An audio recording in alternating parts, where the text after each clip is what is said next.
কিরে বাঙালিরা, আজকে কি সাংবাদিক ইলিয়াস ভাইয়ের কথা সত্যি হলো, প্রমাণ হলো?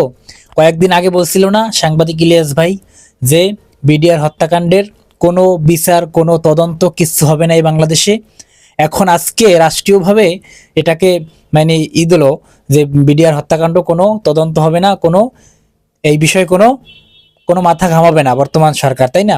কেন কেন ঘামাবে না মাথা? কেন এই হত্যাকাণ্ডের বিচার করা হবে না? কেন তদন্ত করা হবে না? কারণ হচ্ছে একটাই, যে কারণ হচ্ছে এটা পুরো ভারতের একটা প্ল্যান ছিল। ভারত বিডিআর হত্যাকাণ্ডে যখন ওখানে যারা ছিল সবগুলো ভারতের প্রশাসন দিয়ে এই হত্যাকাণ্ড চালানো হয়েছে।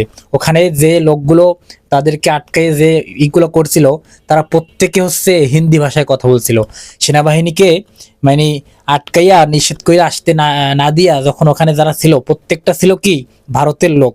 ভারত প্ল্যান করে এই ষড়যন্ত্র করে তাদেরকে মূলত হত্যা করেছে। ওখানে যারা আর কি ওখান থেকে পরবর্তীতে যারা বেঁচে ফিরছে তাদের মুখের কথাগুলো তো এরকম ছিল যে ওখানে যারা ছিল তারা কেউই পরিচিত ছিল না, সকলেই অপরিচিত। তাহলে এরা কোথার? এরা ভারতের প্রশাসন, ভারতের লোককে বাংলাদেশি পোশাক পরিয়ে এরপর এদেরকে এখানে ঢুকাইয়ে তারপরে এই ইগুলা চালানো হয়েছে। এখন সাংবাদিক ইলিয়াস যেটা বলছিল যে এই আসিফ নজরুল মূলত ভারতের একজন র এজেন্ট, ভারতের একজন খাস এই কুখ্যাত শয়তান, ও হইল ভারতের একজন পাঁচাটা গোলাম। এটা হচ্ছে সে এখন থেকে না, সে পূর্বকাল থেকে হচ্ছে ভারতের হয়ে কাজ করে। এখন সরকারি বৈশা প্রত্যেকটা জায়গায় বড় বড় পদে, প্রত্যেকটা জায়গায় সে তার নিজের মন মতো কইরা প্রত্যেককে ভারতের পাঁচাটা গোলামদেরকে হচ্ছে বিভিন্ন জায়গায় বসানো হইতেছে। আমরা 2000 মানুষ 3000 মানুষ যে শহীদ তাজা রক্ত ঢেলে দিয়ে যে বিজয় এনেছি, এটা কোনো কাজে আসেনি, আসবেও না। আপনি কয়েকদিনের ভিতরে দেখবেন, কয়েক মাসের ভিতরে দেখবেন এটা আবার পুরো সেই হাসিনার যে স্বৈরাচারী যে শাসন ছিল সে তার চেয়েও খারাপ অবস্থা হবে, আমিও বলে রাখলাম।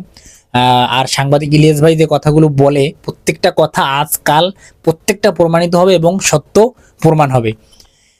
এর জন্য এখনো সময় আছে, এখনো ছাত্র জনতা, সাধারণ মানুষ প্রত্যেকে এখনো আন্দোলনে নামুন। এর একটা মানে বিহিত করার চেষ্টা করুন, কারণ আপনি সামনের দিনগুলোতে অন্ধকার দেখবেন, অন্ধকার। কারণ এই আসিফ নজরুল সহ তার আরো 2-3 জন আছে, এরা মিল্লা প্রত্যেকটা জায়গায় তাদের লোক বসাইতেছে। কিছুদিন পরে ডক্টর ইউনূস তো কিছু এখনো করতে পারতেছে না, তার হাতে কোনো ক্ষমতা নেই, সে কিছু এখন চাইলেও করতে পারতেছে না। কিছুদিন পরে সে বাংলাদেশ ছেড়ে চলে যাবে, এরপরে ঠিক সেম আগের চেয়েও খারাপ অবস্থা হবে। তো এখনো সময় আছে, আপনারা এখনো এদেরকে যে কোনো মূল্যে হোক সরকার থেকে বাতিল করুন, আপনারা আন্দোলন করুন, রাস্তায় নামুন, সময় আছে এখনো।